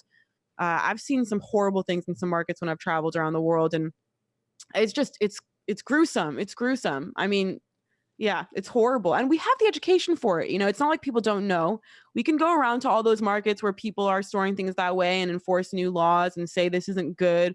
I mean, how much does this all cost for China as a country right now? How much did this entire epidemic cost them financially? Because going around to the market where this happened and telling them that they have to start storing things better would have cost them a lot less, in the long run. It would, but it's a completely different thing too. If we put in regulations over here that you need to sell things in a certain way or you cannot sell them, in China, it's just a completely different situation where you're dealing with a lot of highly dense places for one thing, but then you have a lot of people who are just out in the countryside, and these are the type of markets that are around. Like there's just to try to enforce in China, it's even different like looking at Canada to the United States. There's like 10 times as many people in the United States as there is in Canada. It's a lot too, like when people say, oh, America should have Scandinavian style economic system or healthcare or anything like that, doing it for a 5 million person population, and doing it for a 350 million person Yeah. population is a completely I different hear story. you. But now we're talking about 2 billion people. Like I mean, it's a completely different type of government. It's more authoritarian, obviously, than we have, and the lack of freedoms that goes on. So they can say you have to do it this way, but people are poor over here. People are poor over there. That it's just it's not a quick fix, and they don't want to spend the money to actually do it. It's definitely not a quick fix. And I hear you. I've traveled a lot. I've been to so many different countries, and I understand there's so many differences there. But China is one of those places where you're right. It's the way that they govern everything. It's either you die or you listen. It's that sort of mentality. And I do think that they have a lot of power in that. And they also have all this research now that shows that everything that they were doing in that system is bad. And, I don't know if they care as much about releasing the virus, or not them as people, but the government. I don't think governments always prioritize that. It's not always their biggest factor. But I do think that this should be a huge wake up call for that. This should be something that says like, okay, at least there needs to be something, maybe 2 animals can't be stacked on top of each other, something along those lines, right? They can still eat bats, but just don't stack them on top of chickens, or don't have ferrets underneath them, or something along those lines, where other viruses could also be transmitted and created from the storage that they're using, and keep it still friendly to what they can do. So it's not like the fish have to be on ice; they can still be on the floor, but don't put chickens on top of the fish, right? Or something along those lines. Yeah, I think a lot of that stuff is somewhat logical. The one thing that we need to be very careful of in terms of, telling other places what to do is like you're projecting both our values and even within Canada, within America, like there are certain places in both countries that are saying, oh, we're doing it right, you're doing it wrong, so you need to do it this way. I mean, education. Oh, I don't think we do it right at all. Like I don't think anywhere has really been doing it right for the most part. My idea is, if we could, we'd all be eating carrots, you know what I'm saying? But I do think that it's not about what we think needs to happen. It's about what the research is showing, and they're studying it as well. And it's about what their research is showing. And so I just want them to take their own data and figure out what's going to work for them. That's just going to make it a better and safer situation, whatever that is. But a change does have to be made, and it doesn't have to be to our liking. Like if they still want to be eating dogs and whatever else it is, I don't differentiate. Like to me, an animal is an animal. I don't think just because someone is eating a dog, it's more horrific than someone eating a cow. Like I don't view it that way. And so I don't see it as they have to pick, or they need to only be eating cows like we are, but they just need to be realizing, or at least acknowledging, the data that's coming in from this virus, and hopefully make some slight changes. It doesn't have to be revolutionary changes, but there could be some slight ones done, at least to just better our chances that this kind of thing doesn't happen again. Because that's, we can prepare all we want, but these epidemics, I mean, how much do you think that Canada and the US are really going to prepare for a pandemic after this one? I don't I think maybe they will a little bit, but I don't trust them to like all of a sudden have, all of our medical manufacturing happening, all of our masks manufacturing happening locally. I don't trust that that's all going to happen fully. I think it's going to be a global effort across the board, or it has to be a global effort. Yeah, I just don't see nations coordinating that way all that well. There will be I don't see there will be some sort of like internal backup plan, worst case scenario that's like not super well thought out. But the moment that this ends, whenever that may be, that the immediate target is going to be how do we get everything back to the way it was, and all efforts will end up going to that without even really thinking about what if it's a temporary lapse in a pandemic and it just comes right back. I don't think 100%. I don't think that there's going to be any thought into that. And just because so many people are going to suffer through this, whether they get it or not, it's going to be financial, it's going to be mental illness, everything like that, that you're going to have to try to get people back on their feet and just return to normalcy as quickly as possible. That is what they're going to focus on. Mental illness is a huge factor that a lot of people aren't talking about as much. But I mean, if you're a depressed person who relies on being able to leave your house every day in order to keep the mood going, or you have seasonal depression and you're now stuck in a winter home, these are huge things that are going to be taking a toll. Somebody wrote an interesting piece. I forget who the author was, but it talked about how with this recession that's going to happen, with the economy that's going to crumble, the mental health is going to go down, and we're going to see suicide rates go up. And that's a scary thought for me as well. I don't want to see that. I don't think anybody wants to see that. And I do agree with you. I don't think that there's going to be this mass amount of preparation for the next pandemic after this ends. I feel like all attention is going to go on, let's get us rolling again. Let's get us back to what we were. Let's get the economy back to how it was going. Let's get just daily life back to how it was going. Schools opened again. And we're going to have, we might have a repeat of this whole thing. They say that it could come back. So if you get infected and then you end up recovering from corona, there's actually been quite a few people who have caught it again. It could be a cycle. That's kind of scary, but I don't actually disagree with trying to get people like, yes, we obviously need some sort of fund or some sort of plan for a pandemic to break out. If this has taught us anything, it's going to be that. But if we don't get the economy back on track, we don't get people back on their feet and a return to normalcy, or at least what the new normal might end up being, what's even the point of trying to prepare for a new pandemic? Like, that's a pandemic in itself. Yeah. No, absolutely. I agree with that. I do think it is the priority. The way I see it, I think one of the best chances we have is going to be private initiatives for preparation for a pandemic. I see people like Bill Gates or any other large philanthropists and research funds and those kind of human beings coming together to create some sort of plan for what would happen. And I trust them more so to come up with a plan than the government does. And if I know Bill Gates, as I think I've studied him enough over my years, he will definitely be working on this. And I do think that the government will have to prioritize getting things back on track. It's just going to have to be the priority because, there's so many things that this is affecting right now. I do agree with you on that for sure. So if we can get a lot of private initiatives going and have them kind of figure out this crisis, we'll probably be better off. But, again, I after looking into all the research and after seeing just how everything started, I see this continuing on. I don't think they say that the vaccine is not going to be ready for another year, right? Or at least a year between testing and everything else that has to go into creating a vaccine. So, the way that this thing phases in and out, and if it comes back in a different cycle, we just don't know. And I can predict us being in this kind of a situation for a long time. People have been saying May. I don't think so. I think a lot longer. Well, the longer that this goes on, let's say, I think people are saying, whether they believe it or not, people will be like, at the end of April, May, everything will start to get back better. But I think that's just for peace of mind of people, that if you told everyone, like, we're going to be on lockdown for a year here, like, people will go crazy. And then people will be like, fuck it.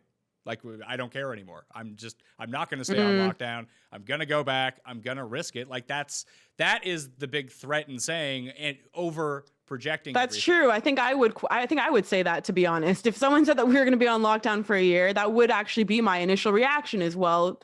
Screw it. I'm about to leave my house. I can't be stuck here for that long. Yeah, so I think that there is a bit of that goes into it as well, like just trying to, and again, like there's so many ideal scenarios which people are coming up with retroactively now. So an after the fact sort of hindsight type of what we should have done, that there has to be a certain amount of pragmatism to all of this in order to actually accomplish anything.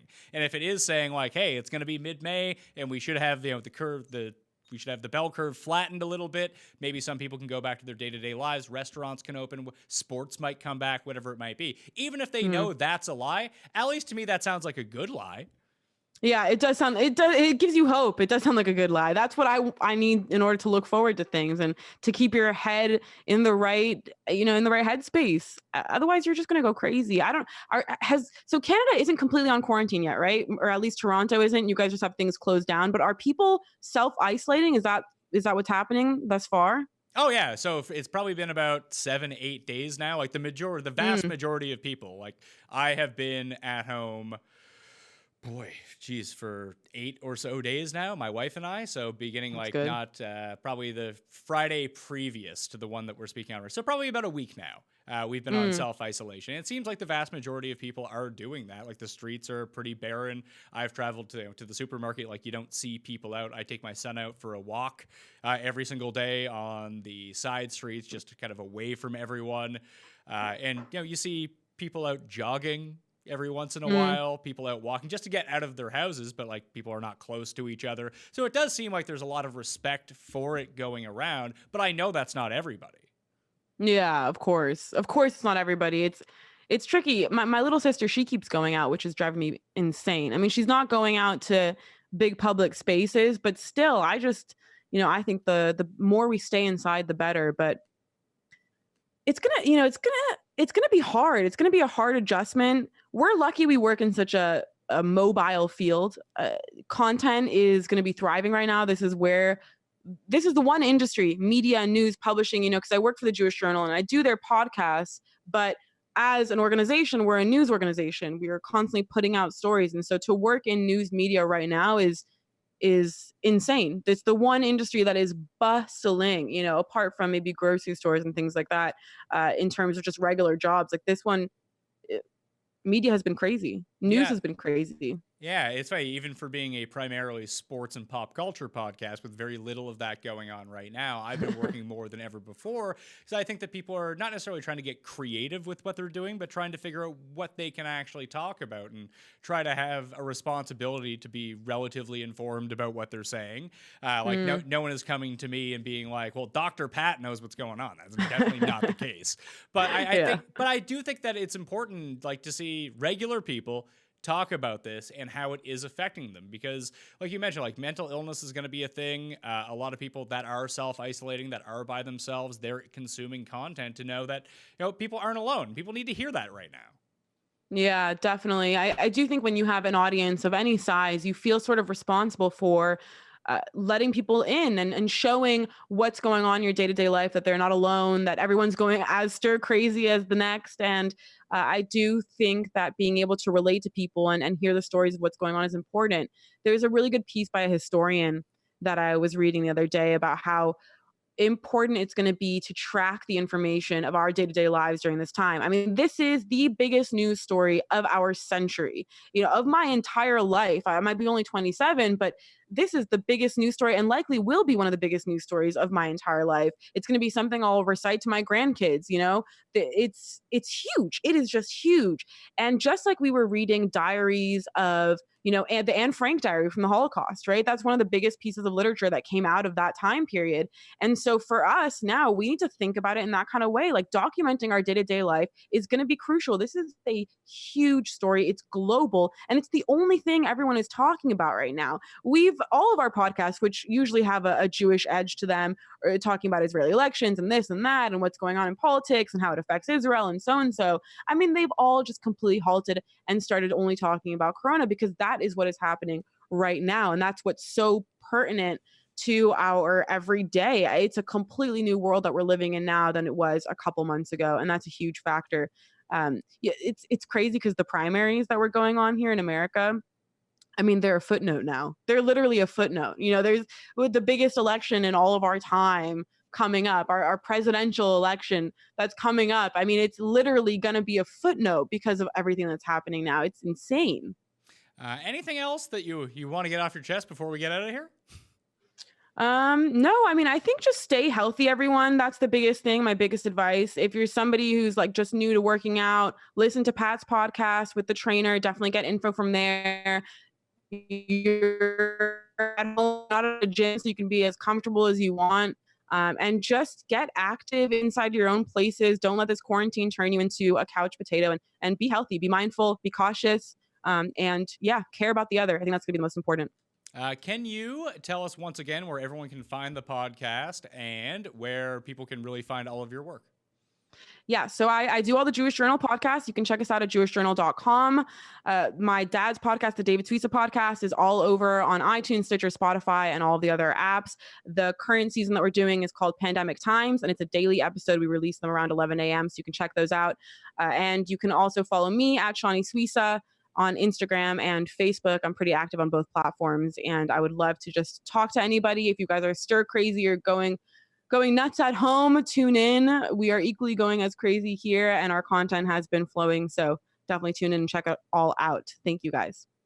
All right, I'm Pat Mayo. You can follow me at the PME, Twitter, Facebook, and Instagram. Subscribe to the Pat Mayo Experience audio podcast. It's not Corona stuff every day. We'll be talking about football coming back. We'll be talking about the challenge. We're doing movie brackets. It's not all doom and gloom on the Pat Mayo Experience every single day, just some of the days. And hopefully you can keep an upbeat attitude.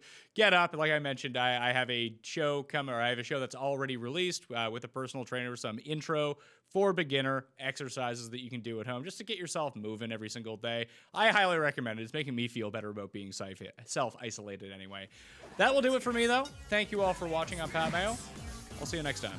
Pat Mayo Experience! Experience!